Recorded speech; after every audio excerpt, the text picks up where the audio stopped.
कार्यक्रम का अध्यक्ष महोदय, मंचमा आसीन नेताजीहरू, मन्त्रीज्यूहरू र अरू सम्पूर्ण यहाँ उपस्थित हुनुभएका कमरेडहरू, साथीहरू, दाजुभाइ दिदीबहिनी,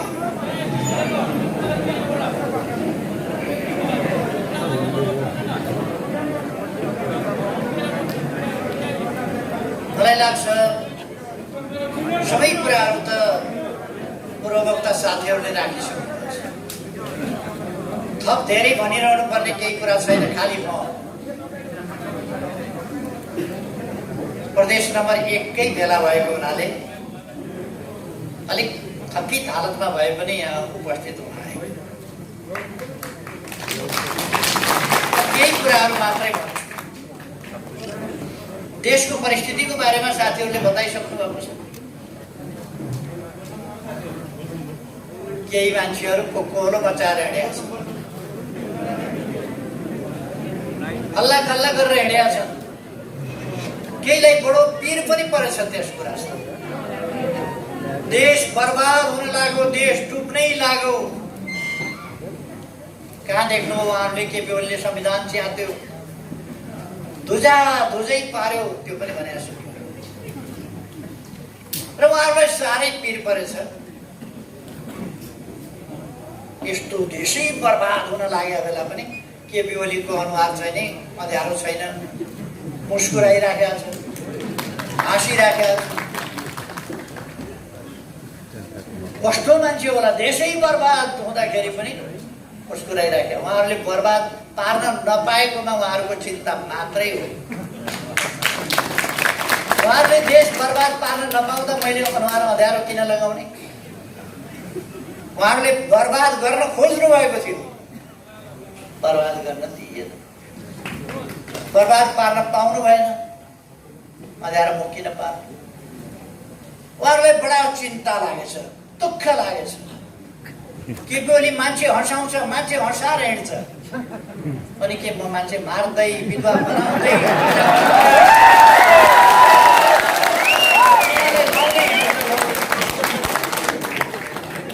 मैले दुनियाँलाई रुवाउँदै हिँडौँ?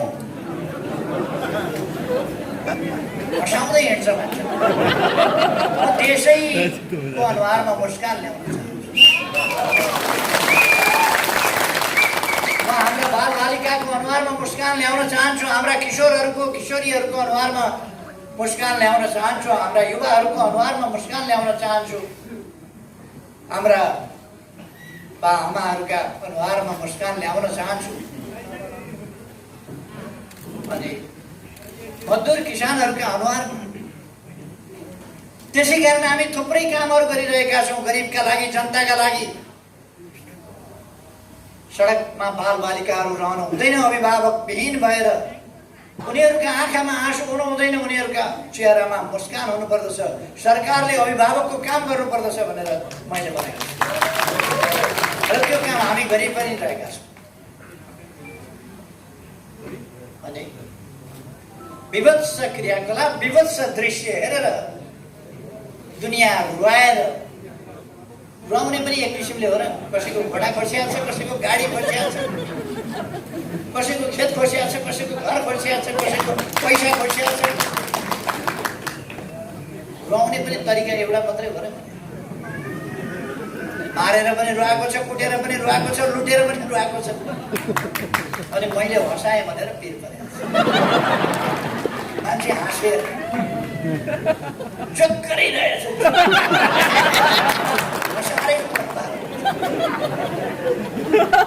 नेपाली जनता हाँसेकोमा किन पिर पर्यो? नेपाली जनता खुसी भए हाँसे किन पिर पर्यो? रुवाउन खोजेका थियौ, सक्दैनौ, सकेनौ, रुवाउन दिने। अनि हामी किन पिर भयो? हामीले लामो समय सङ्घर्ष गरेर, यति लामो सङ्घर्ष गरेर, बलिदानपूर्ण सङ्घर्ष गरेर जुन उपलब्धि हासिल गरेका छौँ त्यो कसैको इशारामा कसैको स्वार्थका लागि वा आफ्नै निजी स्वार्थका लागि कसैले पनि जनताले प्राप्त गरेका यी उपलब्धिहरूलाई तलमाथि गर्न सक्ने छैन, गर्न दिने छैन। आज नेपाली जनता सचेत छ, सजग छ। देश प्रतिगमनतर्फ फर्किन सक्दैन, देश अगाडि बढ्छ। अन्यायतर्फ होइन न्यायतर्फ, अविकासतर्फ होइन विकासतर्फ, अशिक्षातर्फ होइन शिक्षातर्फ देश अगाडि बढ्छ। हिजो मात्रै हामीले नयाँ एप्स को सुरुवात गर्यौं। नागरिकले त्यसले जनतालाई ठूलो सहुलियत सुविधा पुर्याउँछ र सँगसँगै भ्रष्टाचार नियन्त्रणमा महत्त्वपूर्ण योगदान गर्छ। आधुनिक नेपाल, डिजिटल नेपाल निर्माण गर्ने बाटोमा त्यसले हामीलाई अगाडि बढाउँछ। त्यो हिजो मात्रै हामीले सुरु गरेका छौँ। योजना आयोगको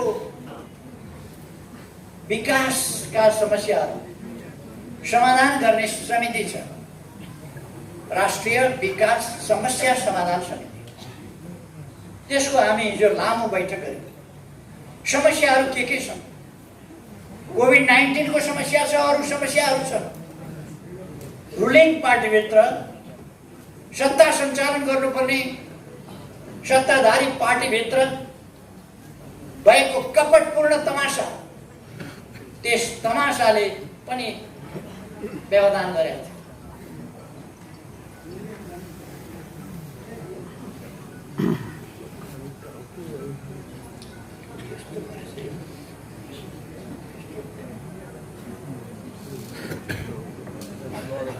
स्पीकर बाँध्नु भएको छ, सुतिरहेको छ। त्यसमा हामीले छलफल गर्यौं। अब आगामी दिनमा हामी कसरी अगाडि बढ्छौँ? हाम्रो विकासको दर उच्च दरका साथ, तीव्र गतिका साथ विकास अगाडि बढिरहेको थियो। कोभिडले हामीलाई अलिकति पछाडि पार्यो, तर हामी माइनसमा गएनौँ। दुनियाँभरि जुन तहको विच्छेद बनायो कोभिड-19ले, हाम्रो जनजीवन वा हाम्रो अर्थतन्त्रलाई त्यस ढङ्गले छेद विच्छेद बनाउन सक्यो। तैपनि हामीलाई क्षति, बहुतै ठुलो क्षति पुर्यायो र त्यो ठुलो क्षतिबाट अब हामी बिस्तारै छुटकारा पाउँदैछौँ र अब कोभिडको भ्याक्सिन निकट भविष्यमा आउँदैछ। त्यसपछि हामी कोभिड नियन्त्रण गरेर हाम्रो विकासको गतिलाई अझ ज्यादै तीव्रता दिनेछौँ। 2 वर्ष, गत आर्थिक वर्षको फागुन, चैत, वैशाख, जेठ, असार यी महिनाहरू कोभिडद्वारा प्रभावित। खास गरी चैत, वैशाख, जेठ, असार 4 महिना त लकडाउनमा। यसरी हामीलाई कठिनाइको धेरै सामना गर्नु। अब हामी त्यसबाट छुटकारा प्राप्त गर्दैछौँ। हाम्रा विकासका प्रयासहरू अहिले पनि थुप्रै विकासका कामहरू अगाडि बढेका छन्। थुप्रै, मैले धेरै केही भनिरहनु पर्ला जस्तो लाग्दैन। साथीहरूले आफ्ना गाउँमा बाटाघाटाहरू बनेका, खानेपानी पुगेका, बिजुली पुगेको, कृषिको क्षेत्रमा आधुनिकीकरण कसरी गर्ने त्यसको एउटा लहर सिर्जना भएको, नयाँ जागरण, नयाँ अभियान, देश विकासको अगाडि बढेको, यी कुराहरू देख्नु भएको छ। यस्तो प्रतिकूल अवस्थामा पनि हामीले कसरी काम गरेका छौँ साथीहरूले देख्नु भएको छ। सायद ठुलै देशमा पनि यस्तो रेकर्ड कम होला। एकै दिन 309 वटा हस्पिटलको शिलान्यास हुन्छ नेपालमा। अस्ति भर्खर मात्रै हामीले गरेका छौँ 309 वटा अस्पताल एकै दिन। यद्यपि 396वटा गर्ने हाम्रो योजना थियो, तर त्यसमा केही प्राविधिक कारणहरूले त्यसै दिन गर्न सकिएन। तर एकै दिनमा मात्रै पनि हामीले 309वटा अस्पताल शिलान्यास गर्यौं। अर्थात् हाम्रो विकासको आकांक्षा र हाम्रो प्रयास असाधारण छ। विकासको हाम्रो चाहना पनि असाधारण छ र हाम्रो प्रयास पनि असाधारण छ।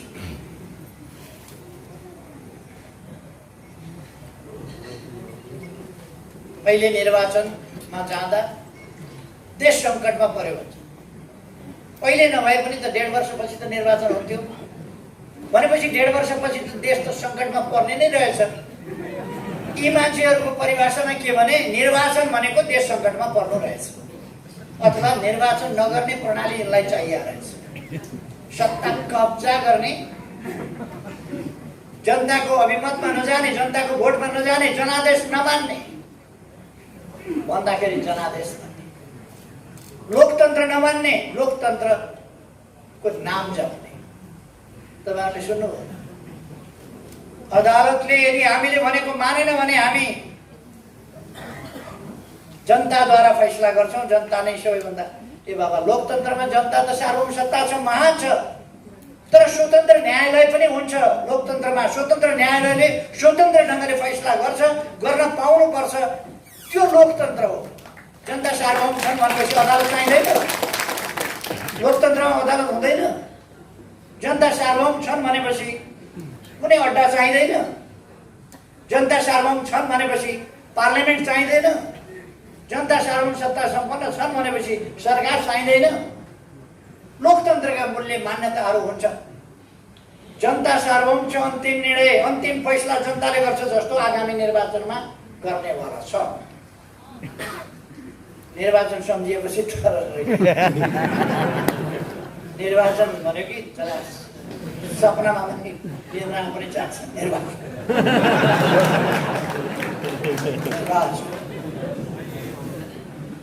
अनि कुरा गर्ने लोकतन्त्रका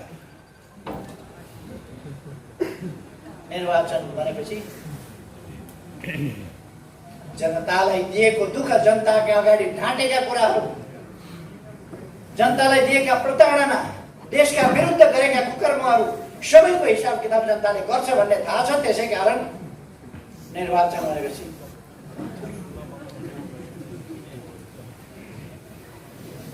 केही मान्छेहरू अस्ति केन्द्रीय कमिटीको बैठक बोलाए मैले, महासचिवले बोलाउनु भयो, मेरो परामर्श। केन्द्रीय कमिटीको बैठकमा केही नेताहरू आएनन्। टाउको दुख्यो कि पेट दुख्यो कि केही भयो कि कसैको बिहे भोज यताउता थियो कि किन आएनन् थाहा भएन। पछाडि निर्वाचन आयोग पुगेका रहेछन्। असली हामी हौ पार्टी, अचम्म लाग्यो। असली पार्टी हामी हौ, पार्टी हाम्रै हुनुपर्छ, सूर्य चिन्ह हाम्रै हुनुपर्छ, हामी नै पार्टी हौ भनेर निर्वाचन आयोग। अनि पार्टी तपाईहरु नै हो भने ठिक छ नि, आउनुहोस् न त केन्द्रीय कमिटीमा आउनुहोस् न। किन भाग्यो? केन्द्रीय कमिटीको बैठकमा नआउने निर्वाचन आयोग गएर त्यो बर्माजियामा पनि यस्तो हुँदैन। असली पेडा पसल, असली बुढाको पेडा पसल भनेको असली मै हो भन्ने त्यहाँ पनि यति साह्रो। त्यो भन्दा हद नआएर, बैठकमा नआएर, अध्यक्षलाई थाहा छैन, महासचिवलाई थाहा छैन, निर्वाचन आयोगमा गएर चुनाव घोषणा हुनु भयङ्कर अपराध हो। त्यसो भने सूर्य चिन्ह किन चाहियो त तपाईँहरूलाई? सूर्य चिन्ह चाहिँ दाबी गर्न जाने। सूर्य चिन्ह दाबी गर्न जाने मान्छेको जो एकपल्ट पनि सूर्य चिन्हबाट चुनाव लडेको छैन, उसले सूर्य चिन्ह त मेरो हो। एकपल्ट पनि सूर्य चिन्हबाट लडेको। अनि सूर्य चिन्ह हाम्रो हो भनेर हामी दर्ता गरेदेखि अहिलेसम्म त्यसै चिन्हबाट चुनाव लडेका छौँ। त्यो हाम्रो पार्टीको चिन्ह हो। प्रचण्ड र मेरो बीचमा 74 साल असोज 14 गते सहमति भएको थियो, चुनाव सँगै लडौँ, एउटै चिन्ह सूर्य चिन्हबाट चुनाव लडौँ। 14 गते सहमति भएको थियो, 16 गते उहाँले सहमति तोड्नु। सहमति नतोडेको भए एकपल्ट कमसेकम उहाँले सूर्य चिन्ह लिएर लडेको हुन्थ्यो। सूर्य चिन्ह भएका मतदाताले अन्तै भोट हालेर उहाँलाई जिताइदिनु पर्यो, तर उहाँले सूर्य चिन्ह लिनु भएन। अहिले उहाँलाई सूर्य चिन्ह चाहिएछ। सूर्य चिन्ह चाहिन्छ भने बैठकमा आउने गर्नुहोस्, बैठकमा आउनु, सूर्य चिन्ह चाहिन्छ। अर्को उहाँहरू निर्वाचन हुनु हुँदैन, पुरानै संसद पुनस्थापना हुनुपर्छ भनेर अदालत जानुभएछ। उहाँहरूसँग कुनै तर्क रहन्छ, कुनै तर्क छैन। झुट, बेइमानी, फरेबीको सहारा लिएर उहाँहरू त्यहाँ बोल्न जानुहुन्छ। फलानु फलानु फलानु फलानु फलानु न्यायाधीश प्रधानमन्त्री कहाँ भेट्न गए, यति बजेदेखि यति बजेसम्म। यो भन्दा झुट, यो भन्दा बढी ठुलो बेइमानी के हुन्छ? न्याय प्रणालीमाथिको विश्वास जनताको हटाउनका लागि, न्याय प्रणालीमाथिको यो गम्भीर प्रहार, यो भन्दा घिनलाग्दो कुरा के हुन्छ? उहाँहरू यस कुरालाई प्रमाणित गरेर देखाउन सक्नुहुन्छ? ती नाम गरेका न्यायाधीशजीहरूलाई मैले सायद कहिले भेटेको पनि छैन। यसपल्ट मात्र होइन, कहिले पनि सायद भेटेको छैन। मैले निर्णय नै गर्दाखेरि पनि सपना प्रधानमन्त्रीलाई मैले भेटेको थिएँ। मैले प्रधान के अरे सर्वोच्चको न्यायाधीश हुनभन्दा अगाडि वकिल भएका बेला भेटेका थिएँ, देखेका थिएँ। कुनै कार्यक्रम, व्यक्तिगत भेटघाट भएको छैन कहिले। कार्यक्रममा देखेको यस्तै कार्यक्रम। अरू न्यायाधीशहरूको नाम लिएको उहाँलाई मैले देखेको पनि छैन, सायद चिनेको पनि छैन। अनि यति बजे आएको एउटा पत्रिका जो झुट बोल्ने कर्तव्यको ठेक्का लिएर बसिरहेको छ। हिजो सर्वोच्च अदालतले खण्डन गरिसक्यो। त्यसमाथि फेरि आज पनि के न्यायाधीशले प्रधानमन्त्रीलाई भेटेकै हो भन्ने प्रश्न चिन्ह राखेर आज पनि समाचार छ। लाज पनि लाग्नुपर्ने हो। लोकतान्त्रिक संस्थाहरूमाथि को हमला,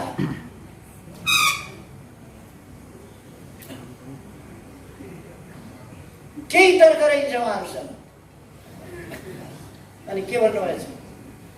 मन्त्री परिषदले गरेको निर्णयमा संविधानका धारा खुलाइएको छैन। मन्त्री परिषदले प्रतिनिधि सभा विघटन गरेर नयाँ निर्वाचनमा जाँदा त्यसको निर्णय गर्दा धारा खुलाएर गर्नुपर्छ भन्ने कुन संविधानमा, कुन कानुनमा छ? त्यति त कमसेकम बहस गर्न जाने, सर्वोच्च अदालतसम्म बहस गर्न जानेहरूलाई थाहा हुनुपर्छ नि त्यो संविधानको कुन धारामा छ, कुन ऐनको धारामा छ, कुन नियमावलीमा छ। त्यसपछि क्याबिनेटको निर्णय नभए पनि हुने हो, तर क्याबिनेटको निर्णय गरेर खुलेआम भनेर उहाँहरूको जस्तो लुकेर 3:30 बजे दर्ता गर्न लगेकोलाई बिहान 10:40मै म कहाँ आएको थियो भनेर फिर्ते शनाखत गरेर चल्ने हाम्रो चलन छैन। हामीले मन्त्री परिषदमा निर्णय गर्दा नेपालको संविधान बमोजिम प्रतिनिधि सभा विघटन गर्ने र नयाँ निर्वाचनमा जाने भन्ने निर्णय गर्यो, स्वाभाविक हो। त्यसपछि त्यो निर्णय सिफारिस गर्दा प्रधानमन्त्रीले गर्ने हो, वकिलहरूलाई यति थाहा हुनुपर्छ त्यो प्रधानमन्त्रीले सिफारिस गर्ने हो। प्रधानमन्त्रीले सिफारिस गर्दा संविधानको धारा 76 को 1 उपधारा 1, धारा 76 को उपधारा 7 र संविधानको धारा 85 तथा हाम्रो आफ्नै देश र अन्य हाम्रै जस्तो संसदीय प्रणाली भएका देशहरूमा भएका अभ्यासहरूलाई समेत ध्यानमा राखी विघटनको यो सिफारिस गरेको छु भनेर मैले सिफारिस गरेको छु। त्यही कुरा कोट गरेर त्यही कुरा उल्लेख गरेर राष्ट्रपतिबाट विघटन भएको छ। राष्ट्रपतिको विघटन नै सन्देहास्पद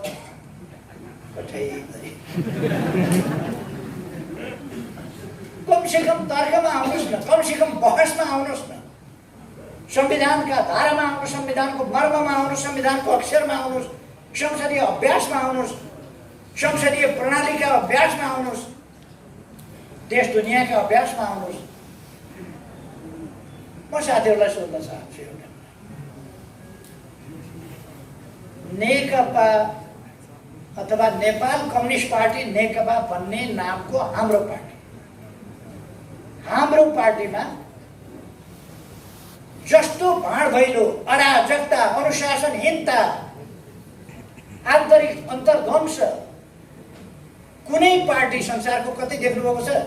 अरू कुनै पार्टीमा यस्तो देख्नुभएको छ? आफ्नै अध्यक्षका विरुद्ध टेलिभिजनमा गयो, बुरुक उफ्रियो, मनपरी बोल्यो, अखबारमा गयो, उफ्रियो, बोल्यो। यति अराजकता, यति अनुशासनहीनता देख्नुभएको छ? कुनै देशको राष्ट्रपतिमाथि गाल मुखाल अश्लील जे पाए त्यही बोलेको, कुनै असभ्य भन्दा असभ्य कहीँ कोही छ भने पनि नेपालका केही बुद्धिजीवीहरू बाहेक अरूले बोल्या सुन्नुभएको छ? केही बुद्धिजीवीहरू, केही जानकारहरू, केही राजनीतिज्ञ हौँ भन्नेहरू कस्तो बनाउन खोजेको छ यो देशलाई? कस्तो बनाउन खोजेको छ? राष्ट्रपतिको संस्था, राष्ट्रको सर्वोच्च संस्था, त्यसको मान मर्दन गरेको छ, बेइज्जती गरेको छ, गाल मुखाल त्यसमाथि तथा नाम बोलेको छ र त्यसको एकदमै हुर्मत लिएको छ।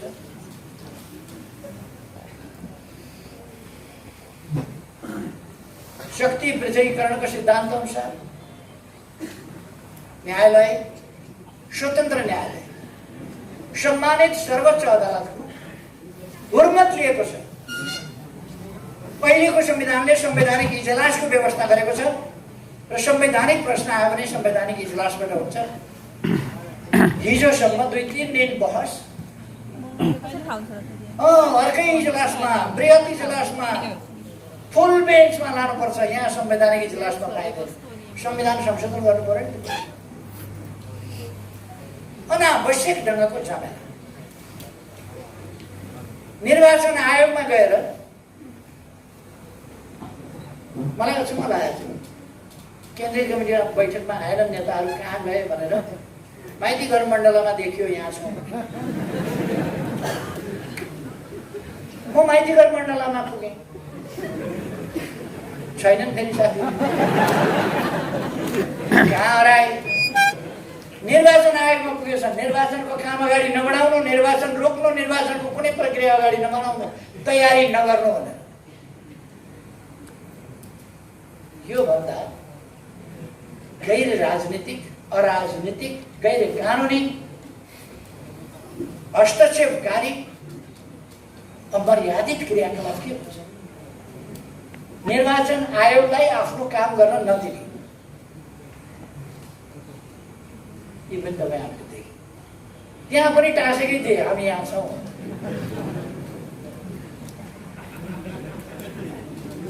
उहाँहरूको त्यो एउटा ब्रान्ड नै हुन लागेको छ, हामी यहाँ छौँ।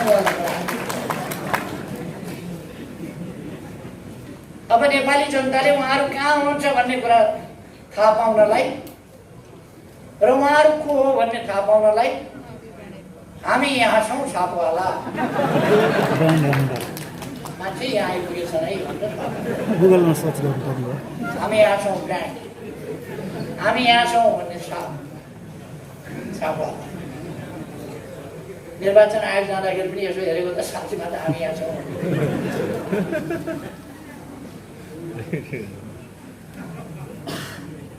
खैर निर्वाचन आयोगमा गएर निर्वाचनको प्रक्रिया रोक्न,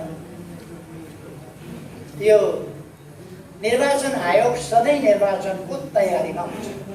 सधैँ जति बेला निर्वाचन जति बेला पनि लाग्न सक्छ। उपनिर्वाचन गर्नुपर्ने हुन्छ, बिचमा निर्वाचन गर्नुपर्ने हुन्छ, जुनसुकै बेला पनि। त्यसकारण आफू उसको नामै निर्वाचन आयोग, कामै निर्वाचन, त्यसकारण ऊ सधैँ तयार हुन्छ। निर्वाचन घोषणा भइसकेपछि त तोकिएका मितिमा उसले निर्वाचन सम्पन्न गर्नुपर्ने भएको हुनाले ऊ त्यो तोकिएकै मितिमा निर्वाचन सम्पन्न गर्न क्रियाशील भइहाल्छ। मिति तोकिँदैन। अनि लोकतन्त्रका पक्षधरले संसद विघटन भइसकेका छ, निर्वाचन नगराउनुहोस् भन्छ। कहाँ लान खोजेको देशलाई? आरोपहरूलाई विभिन्न किसिमका लगाउने, तर उहाँहरूले देशलाई लान खोजेको कहाँ? प्रतिनिधि सभा विघटन भइसक्यो, निर्वाचन गर्नु हुँदैन भन्नुहुन्छ उहाँ। अनि उहाँहरूले दाग लाउने गर्नुभएछ, दाग लाउने गर्नुभएछ। नत्र हामी सडकबाटै यो गर्छौँ त्यो गर्छौँ भनेर।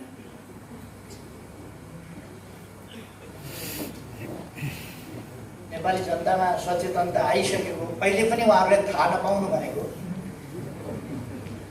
उहाँहरू कति स्लो मान्छे हो। पार्टी छोड्नु हुँदैन भन्ने पनि थाहा नपाउने स्लो, निर्वाचन हुन्छ भन्ने पनि थाहा नपाउने स्लो, कति स्लो। तर एउटा कुरा उहाँहरूले थाहा पाउनु भएको छ है, निर्वाचन भयो भने हालत के हुन्छ आफ्नो त्यसै थाहा।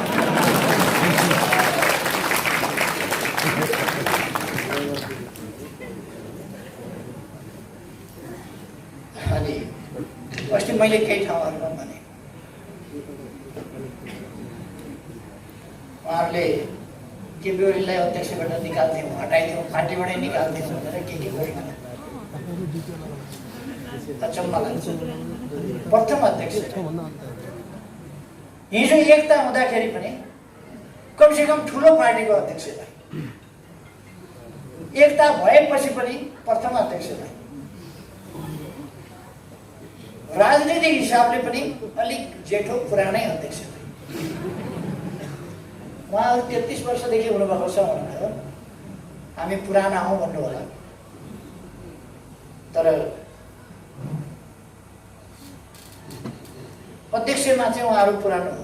उहाँहरू हेर्नु होला बाचिन्जेल अध्यक्ष रहनुहुन्छ, 3 जना मात्रै किन रहन्छ। अब अर्को एकजनाले न्यु खोज्नुभयो भने उहाँ पनि अध्यक्ष भएर 3 जना अध्यक्ष उहाँहरू बस्नुहुन्छ।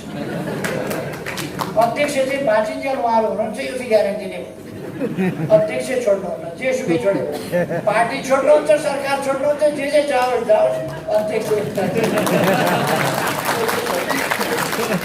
फेरि उधारो मान्नु नै उहाँहरू नउदारो अध्यक्ष यो।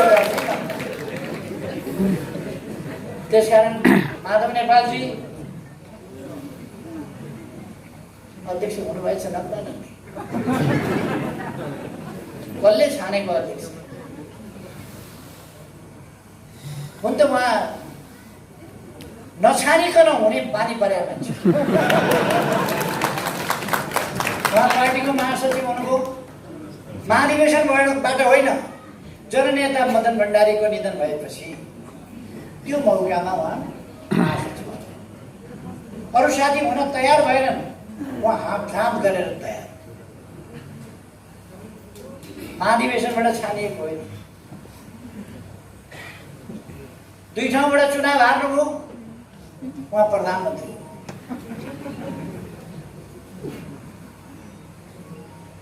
यसपल्ट मसँग चुनाव हुनुभयो, हाताहाती चाहियो अध्यक्षले कि बरु चुनाव अगाडि नै मलाई भनेको भए म छोडिदिन्थेँ होला, 3-4 पल्ट छोडिदिएकै थिएँ के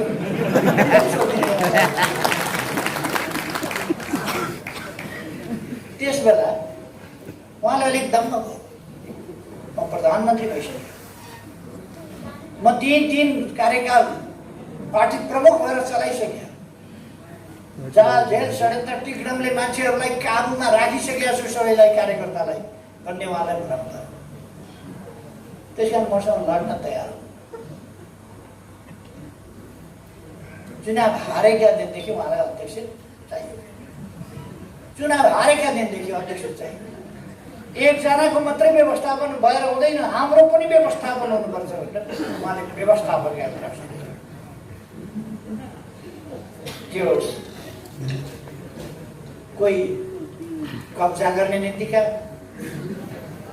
कोही स्वस्थ बाटोबाट, सही बाटोबाट होइन, जसकेलाबाट छिरेर विभिन्न पदमा पुग्ने पानी परेका, कोही सर्लाको रूप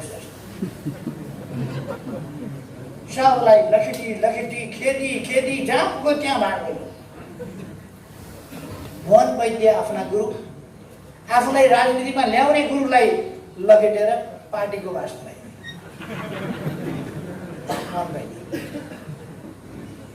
एकपल्ट डाक्टर बाबुराम भट्टराई प्रयोग गर्नुसम्म गरे, उनलाई त्यति बेला डा लेखेको एउटा मान्छे चाहिएको थियो। डा पनि खास ठाउँको डा खुब प्रयोग गरे, पछि बिचरा डा अहिले त धोती कुर्ता लाएर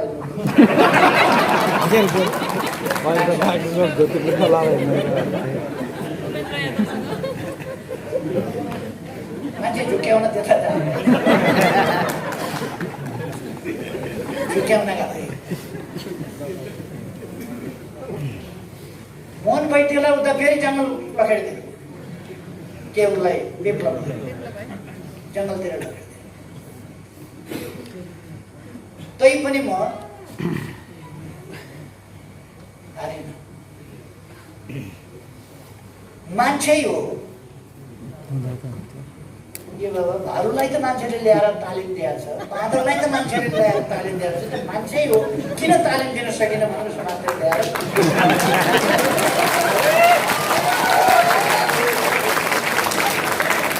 गाउँका आला काँचा ठिटाहरू ल्याएर सेनाको तालिम दिन्छ, 9 महिना तालिम दिँदाखेरि ऊ सेना भइसक्छ। प्रहरीको तालिम दिन्छ, प्रहरी भइसक्छ। अलिक समय खेलाएपछि सर्कसमा केटाकेटीहरू सर्कस बाज भइसक्छ। अलिक समय तालिम दिएपछि खेलाडी भइसक्छ। अलिक समय वाद्यवादन सिकायो भने बजाउन राम्रै जान्ने भइसक्छ। यो कम्युनिस्ट तालमा हिँड्नलाई 3 वर्ष सिकाएँ मैले, तालिम दिएँ।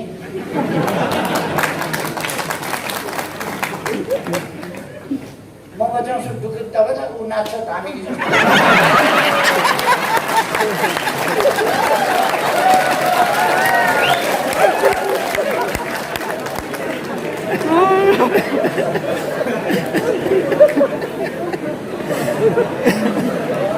हामी नाच्दै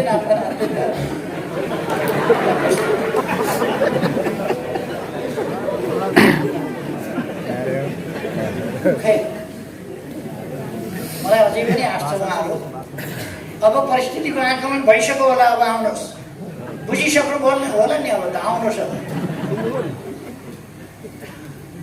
आउनुहोस् पार्टी। तपाईँको अध्यक्ष पद खोसेको छैन, मलाई थाहा छ नि, अध्यक्षकै लागि मरिमेट्ने मान्छे हो, खोसेको छैन, कहिले पनि छँदैछ अध्यक्ष। आउनुहोस्, वरिष्ठ नेताहरूका पद पनि छँदैछ, आउनुहोस्, बस्नुहोस्।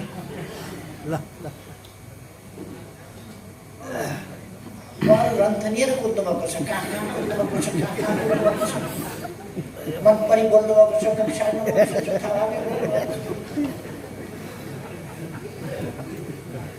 यस्तो हुँदाखेरि पनि केपी ओली मुस्कुराउनु। के भयो? चुनाव हुँदैछ, चुनाव हुँदैछ, हामी जित्दैछौँ।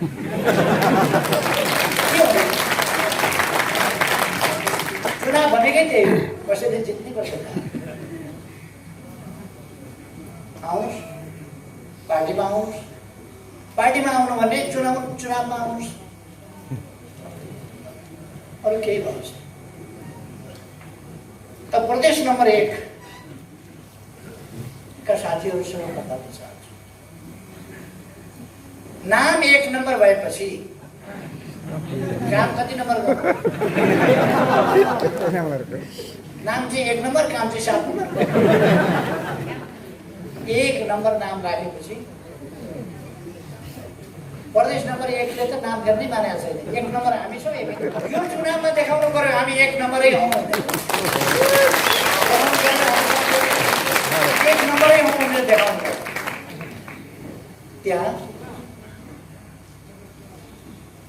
विशुद्ध खालका तत्त्व, गलत खालका तत्त्वहरू, धोकेबाज तत्त्वहरू,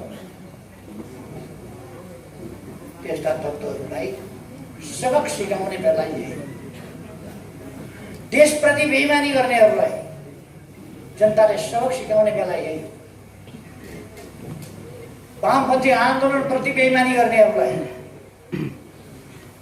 वामपन्थीहरूले सबक सिकाउनु पर्ने बेला यही। त्यसकारण म साथीहरूलाई भन्न चाहन्छु, तपाईँहरू धनुबाट छुटेका बाण जस्तो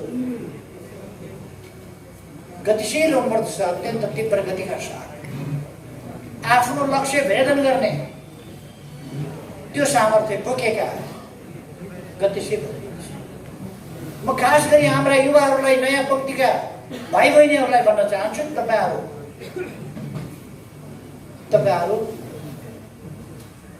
कि मनमा एउटा कुरा बाहिर अर्को कुरो राख्ने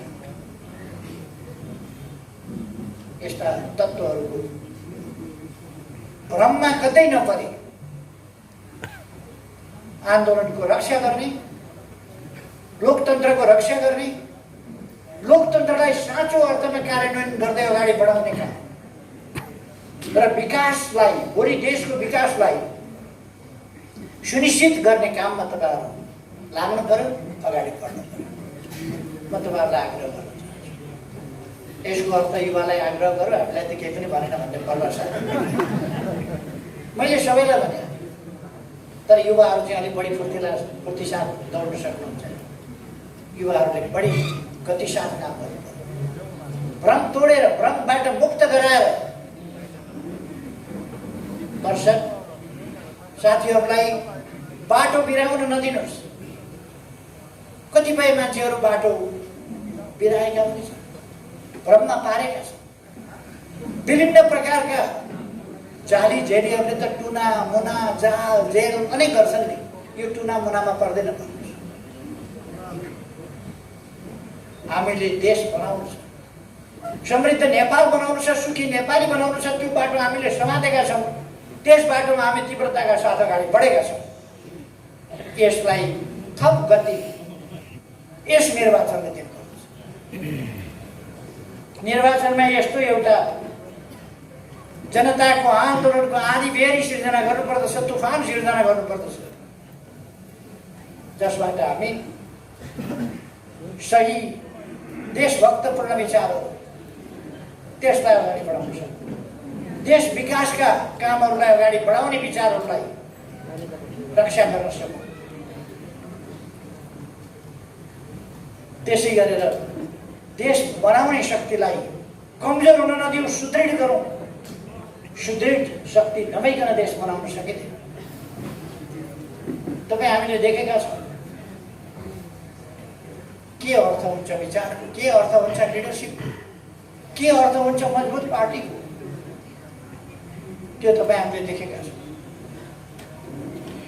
चुनावभन्दा अगाडि कमसेकम हामी तपाईँहरूका समक्ष के वितरण गर्नेछौँ भने यसपल्ट दोस्रो पल्ट म प्रधानमन्त्री भएको फागुन 3 गते बाटो कति बनेको थियो देशमा, त्यस यता कति बन्यो, कतिका दरले वर्षमा बन्ने गरेको थियो त्यति बेला, अहिले दिनमा कति बन्ने गरेको छ। म म वर्षको हिसाब गर्दिनँ, दिनको। अहिले जनसङ्ख्या कति जनसङ्ख्याले बिजुली पायो त्यस बेलासम्म कतिले पाएको थियो? कतिले बिजुली पायो? कति कहाँ खानेपानी पुग्यो? यातायात सुविधा कहाँ पुग्यो?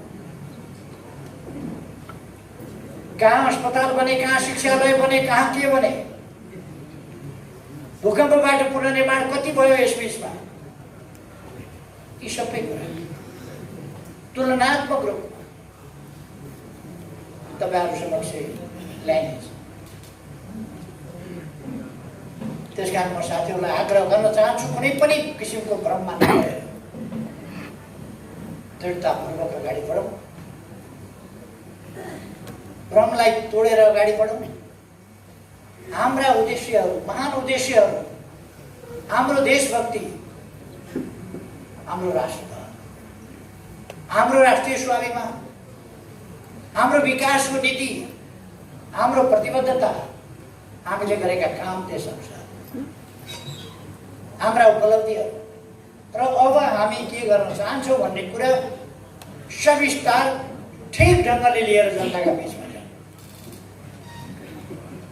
म साथीहरूलाई आग्रह गर्न चाहन्छु, हामीलाई थाहा छ हामी निर्वाध ढङ्गले काम गर्न पाउँदैनौँ। कतिपय विरोधीहरू केही गर्नु पर्दैन विरोधीका लागि, आफै विरोधी हुन्छ। जस्तो आजैका अखबार हेर्नुभयो भने तपाईँले देखिहाल्नुहुन्छ, जन्मसिद्ध विरोधी किन भयो भने त्यसको जन्मै विरोध गर्नका लागि गराइएको हो। जन्मै भएको गराइएको त्यही विरोध गर्नका लागि। त्यसैले उसले त आफ्नो काम कर्तव्य त पालना गर्नै पर्यो। उसले देशलाई भन्दा आफ्नो स्वार्थलाई माथि देख्छ। तर हामीले आफ्नो स्वार्थ होइन देशको स्वार्थलाई अगाडि राख्नुपर्छ र त्यस्ता कुनै पनि प्रकारका तन्त्रहरूसँग अझै मैले धेरै समय लाग्यो। मैले अघि नै भने म अलिक धेरै नै खङ्गित हालतमा पनि छु। मैले विश्वास लिएको छु यसपल्ट साथीहरूले यस्तो सक्रियता देखाउनुहुनेछ, यस्तो एकता देखाउनुहुनेछ, यस्तो गतिशीलता देखाउनुहुनेछ जसबाट प्रदेश नम्बर 1 कै रूपमा जानुहोस्।